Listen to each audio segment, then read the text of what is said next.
40%. అంటే ఒక్క హైదరాబాద్లోనే మెజారిటీ షేర్ ఉంది. ఎందుకు అని అంటే ఎలక్ట్రికల్ రీఛార్జ్ స్టేషన్స్ రూరల్ ఏరియాస్కి కనెక్టివిటీ చేయకపోవడం, state to districts, district to మండల్కి మనం ఆ కనెక్టివిటీని ఆ రేడియస్లో ఎలక్ట్రికల్ వెహికల్స్ రీఛార్జ్ స్టేషన్స్ని మనము ఏర్పాటు చేస్తే ఇంకా కొనుగోలు అవుతుందనేది నా ఆలోచన. ఒక మామూలు వ్యక్తిగా నేను ప్రజల్లో ఉండి చూసిన దాని ప్రకారంగా ప్రతి ఒక్కరు కూడా ఎలక్ట్రిక్ వెహికల్ వైపే చూస్తున్నారు, ఎలక్ట్రిక్ వెహికల్ కొనుక్కోవాలని ఆలోచిస్తున్నారు. కానీ నాతో సహా ప్రజలకు ఉన్నటువంటి సందేహం ఏంటంటే 300 కిలోమీటర్లు 400 కిలోమీటర్లు అంటే మిడిల్ క్లాస్ పీపుల్ అఫోర్డబుల్ చేసేది 300 కిలోమీటర్లు 400 కిలోమీటర్లు పోయే లోపల ఛార్జింగ్ స్టేషన్స్ లేకుంటే రూరల్ ఏరియాలో కష్టం కాబట్టి ఆలోచన చేసే పరిస్థితిలో ఉంది అనేది నేను అనుకుంటున్నాను. ఇది నా స్వానుభవం. అట్లాగే ఇవాళ మన రాష్ట్రంలో 70,000 వెహికల్లు మాత్రమే ఎలక్ట్రిక్ వెహికల్స్ ఉన్నాయి. కానీ మహారాష్ట్రలో 3 లక్షలు ఉన్నాయి, అలాగే కర్ణాటకలో 2.5 లక్షల వరకు ఉన్నాయి, అలాగే తమిళనాడులో 1,70,000 వరకు ఉన్నాయి, అలాగే తెలంగాణలో ఓన్లీ 70,000 మాత్రమే ఉంది అనేది నా అభిప్రాయం. ఇది అథెంటిక్గా నేను మాట్లాడలేదు, కానీ ఇది నేను నాకున్న ఆలోచన మీద, నాకు తెలుసుకున్న పరిజ్ఞానం మీద నేను మాట్లాడుతున్నటువంటిది. మేబీ నిజం కావచ్చు అనేది నేను అనుకుంటున్నాను. కారణము ఇవన్నీ మన దగ్గర 70,000 ఉండడం, మిగతా దగ్గరలా ఎక్కువ ఉండడానికి కారణం ఏంటంటే రీఛార్జ్ స్టేషన్లు అనేది ఒకటి, రెండవది ఇన్సెంటివ్స్ ఇవ్వాలి, మూడవది బ్యాంకులు కొన్ని ఎలక్ట్రిక్ వెహికల్లకు మేము ఇవ్వమనడము తెలుస్తుంది. అది ప్రభుత్వం బ్యాంకర్స్తోని మాట్లాడి నిర్ణయం తీసుకుంటే బాగుంటుంది అనేది ఆలోచన ఇస్తుంది. ఇకపోతే నా సలహా సూచన, మన ప్రభుత్వం ఈ 5 ఏళ్ల టర్మ్లో 2 ఏళ్ళు అయిపోయింది, ఇంకా 3 సంవత్సరాల్లో ఈ పొల్యూషన్ తగ్గాలి, ఎలక్ట్రిక్ వెహికల్స్ ఈ రాష్ట్రమే ప్రథమ స్థానంలో ఉండాలి. భారతదేశంలో తెలంగాణ రాష్ట్రంలోనే అతి ఎక్కువ సేల్ ఉన్నటువంటి రాష్ట్రంగా ఉండాలి. ఎందుకంటే అత్యంత ఉన్నతమైన ధనవంతుల వెహికల్స్ అన్నీ కూడా మొట్టమొదటగా హైదరాబాద్లోనే సేల్ అవుతాయి. కాబట్టి ఇవాళ ఎలక్ట్రిక్ వెహికల్స్ మిడిల్ క్లాస్కి, below middle class poverty line వాళ్ళకి ఇవాళ అవకాశం ఉంది. కాబట్టి దయచేసి ప్రభుత్వము నేను ఇచ్చే సలహాను సూచనగా తీసుకొని మీరు నిర్ణయం తీసుకుంటారని అనుకుంటున్నాను. తెలంగాణ ఎలక్ట్రానిక్ వెహికల్స్కు road tax, registration charges complete exemption ఉన్నా అది మొదటి 8,000 వెహికల్లకే ఉంది. కాబట్టి తర్వాత వీటికి ఇస్తలేరు అనే దాని మీద తీసుకోవడం తగ్గిపోయిందని ఆలోచిస్తున్నాం. కాబట్టి ఇవన్నీ ఇస్తూ ఎలక్ట్రికల్ రీఛార్జ్ స్టేషన్స్ కూడా పెడితే ఇంకా వెహికల్స్ అన్నీ ఎలక్ట్రికల్ వెహికల్స్ అవుతాయి. గవర్నమెంట్ అధికారులు ఉపయోగించిన, గవర్నమెంట్లో ఉన్న శాసనసభ్యులం మనం ఉపయోగించే వెహికల్స్ కూడా మంత్రులైనా, ఎమ్మెల్యేలైనా, అధికారులైనా, చీఫ్ సెక్రటరీ నుంచి పంచాయత్ సెక్రటరీ వరకు ఎవరికైనా వెహికల్ ఉన్నా వారందరూ కూడా ఎలక్ట్రిక్ వెహికల్లకి మారితే బాగుంటుంది అనేది నా అభిప్రాయం. దీన్ని గౌరవంగా తీసుకొని అందరం ఆ అడుగు ముందుకేసి పొల్యూషన్ తగ్గించాలని కోరుకుంటున్నాను. శ్రీ డాక్టర్ పాల్వాయి హరీష్ బాబు గారు. రాష్ట్రంలో ఎలక్ట్రిక్ వెహికల్ పాలసీ వాహనాల కొనుగోలుకు సంబంధించి ప్రభుత్వ ఉద్యోగులకు ప్రత్యేకించి కొంత ప్రోత్సహించాలనే ఆలోచనతో 20% వారికి అవకాశం, ఒక బెనిఫిట్ చేసే విధంగా ఇవ్వమని కంపెనీస్ అందరినీ కూడా కోరడం జరిగింది.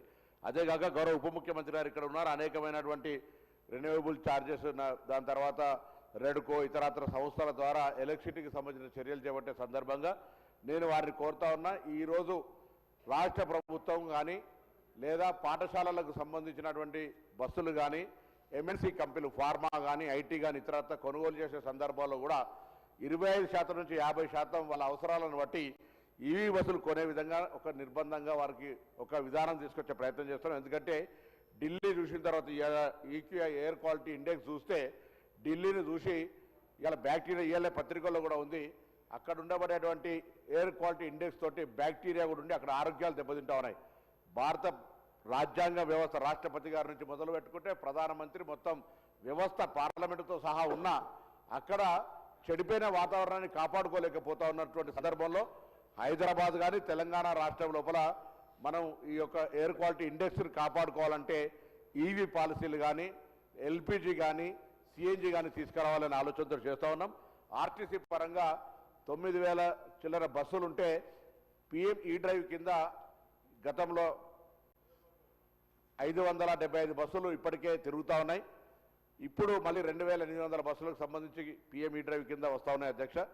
వాటితో పాటుగా కొత్తగా వరంగల్ మున్సిపాలిటీకి ఒక 100, నిజామాబాద్ మున్సిపాలిటీకి కూడా ఒక 50 బస్సులు ఒక ప్రత్యేకమైన కేంద్ర ప్రభుత్వ స్కీమ్ ద్వారా కూడా రాబోతూ ఉన్నటువంటి మాట ఈ సందర్భంగా మనవి చేస్తూ, తప్పకుండా స్కూల్స్ బస్సులకు కానీ ఇతరత్ర అన్నిటితో పాటుగా ఛార్జింగ్ స్టేషన్స్ ఇంప్రూవ్మెంట్ చేయడానికి సంబంధించిన ఇష్యూలు కూడా బాగా తీసుకొని పోయేటువంటి విధంగా చేస్తాను. గౌరవ సభ్యులు వెంకటరామరెడ్డి గారు అడిగినా, పాల్వాయి హరీష్ గారు అడిగినా, ఐలయ్య గారు అడిగినా, నాగరాజు గారు అడిగినా, లేకపోతే కూనంనేని సాంబశివరావు గారు చెప్పినా తప్పకుండా నేను మీ అందరు సహకారం కోరుతా ఉన్నా.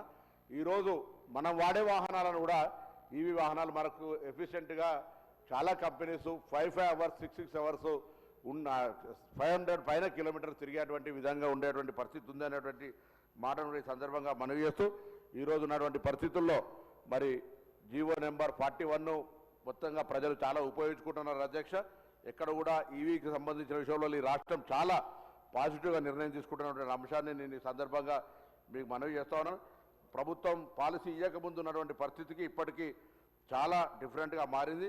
అందుకే ప్రత్యేకించి ప్రభుత్వం తరఫున కూడా 25% నుంచి 50% దాకా వాహనాల ప్రొక్యూర్మెంట్ గవర్నమెంట్ కొనేటివి కూడా ఈవీ కొనాలనేటువంటి ఆలోచనతోటి ప్రభుత్వంలో చర్చ జరుగుతోంది. ప్రభుత్వ ఉద్యోగులకు ఆ కంపెనీస్ సబ్సిడీ ఇవ్వనేటువంటి అంశం కావచ్చు.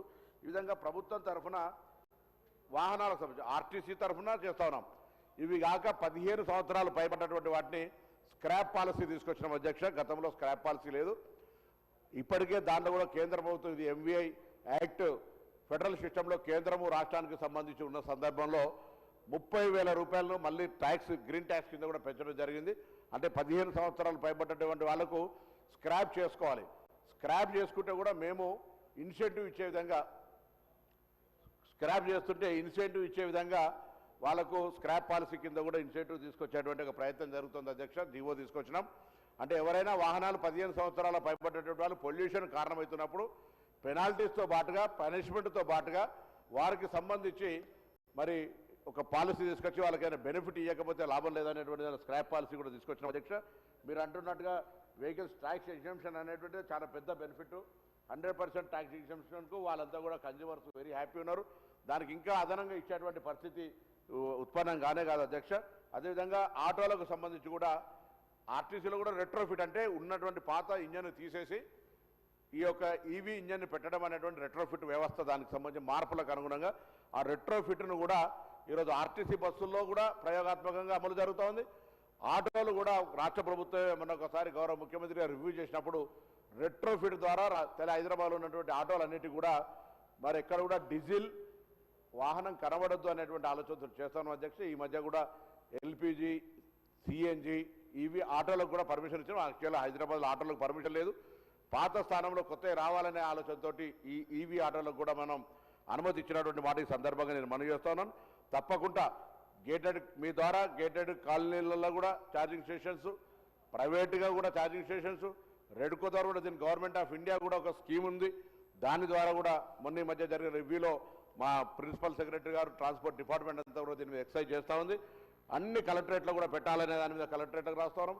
అన్ని టూరిజం మినిస్టర్ గారు సలహా తీసుకొని టూరిస్ట్ స్పాట్లలో అన్నిట్లలో కూడా అంటే పబ్లిక్ ఎక్కడికైతే రీచ్ అవుతారో ఈవీ వెహికల్కు వాళ్ళు పెద్ద పెద్ద రెస్టారెంట్లతో సహా అన్నిట్లలో ఈవీ ఛార్జింగ్ ఉన్నట్టయితే ఒక్కొక్క ఛార్జింగ్ చేయడానికి ఆఫర్ స్పీడ్ ఛార్జెస్ వచ్చినాయి. ఇవాళ రేపు 500 మెగావాట్కు సంబంధించినటువంటి ఇష్యూలో కూడా వచ్చినటువంటి సందర్భంగా పబ్లిక్ సౌకర్యంగా ఉండే విధంగా అన్ని చర్యలు తీసుకునే ప్రయత్నం చేస్తున్నాం.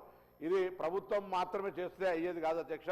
నేను మీ ద్వారా మొత్తం తెలంగాణ ప్రజలు, ఎందుకంటే రాబోయే కాలంలో హైదరాబాద్ ఎయిర్ క్వాలిటీ ఇండెక్స్ కూడా బాగుండాలన్న తెలంగాణ మొత్తం ఇప్పటికే మనం 100 దాటిపోయి దాదాపు ఒక్కొక్కసారి 200కు పోతా ఉన్నాం అధ్యక్ష. ఢిల్లీ 300 నుంచి 400, 450 ఎయిర్ క్వాలిటీ ఇండెక్స్ పోతుంటే మనం కూడా ఇవాళ సెకండ్ హైయెస్ట్ పొల్యూటెడ్గా ఉండేటువంటి పరిస్థితుల్లో ఉన్నాం. తప్పకుండా దాన్ని నివారించాలంటే ప్లాంటేషన్తో పాటుగా ఈ విధంగా ఈవీ కానీ, ఎల్పిజి కానీ, సిఎన్జి కానీ మన వాహనాల వైపు తీసుకుపోవడంతో పాటుగా కాలుష్య నివారణకు సంబంధించిన చర్యలు కూడా తీసుకునే ప్రయత్నం జరుగుతుంది. ఆ ట్రాన్స్పోర్ట్ డిపార్ట్మెంట్ ఎన్ఫోర్స్మెంట్ కానీ, పాలసీల ద్వారా కానీ, ప్రభుత్వ ఆలోచనతోటి అవేర్నెస్ క్యాంప్స్ కానీ ఇవన్నీ కూడా మోటివేట్ చేస్తూ ఉన్నాం.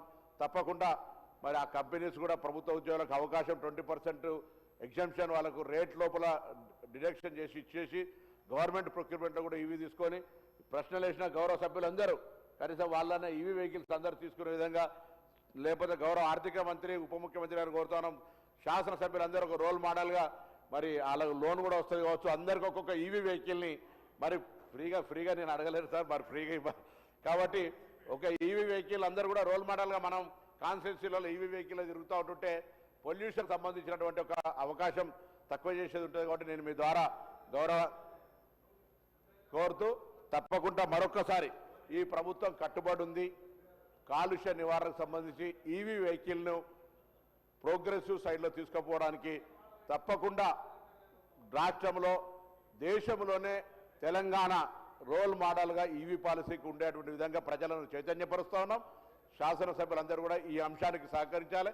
అధికార వ్యవస్థ కానీ ప్రజలు కూడా ఈ వ్యవస్థలో భాగస్వాములు అయినైతేనే రాబోయే తరానికి మనం కాలుష్య రహిత తెలంగాణ, కాలుష్య రహిత హైదరాబాద్ను ఇచ్చి ఎయిర్ క్వాలిటీ ఇండెక్స్ ఒక స్వచ్ఛమైనటువంటి మాస్క్ లేకుండా ఆక్సిజన్ సిలిండర్ పెట్టుకొని బతికేటువంటి పరిస్థితి లేకుండా ఉండేటువంటి పరిస్థితి వస్తుంది. కాబట్టి ఆ విధంగా చర్యల లోపల ప్రభుత్వానికి సహకరించాలని మీ ద్వారా గౌరవ అందరికీ కూడా విజ్ఞప్తి చేస్తా ఉన్నాను.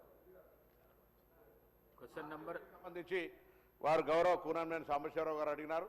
మళ్ళీ కూడా ఈ వేదిక ద్వారా వారు, నేను, కోదండరామ్ గారు ఆర్టీసీ ఇది ప్రశ్న ఉత్పన్నంగా అయినా ఉప ప్రశ్నగా వారు అడిగినప్పుడు ఆర్టీసీకి సంబంధించినటువంటి అన్ని రకాల సమస్యల్ని ప్రయాణికుల సౌకర్యము, కార్మికుల సంక్షేమము, సంస్థ పరిరక్షణ అనే 3 ద్వయాలతో పనిచేస్తున్నది ఈ ప్రభుత్వం. కార్మికులకు సంబంధించి అనేక పెండింగ్ సమస్యలు పరిష్కరించడం.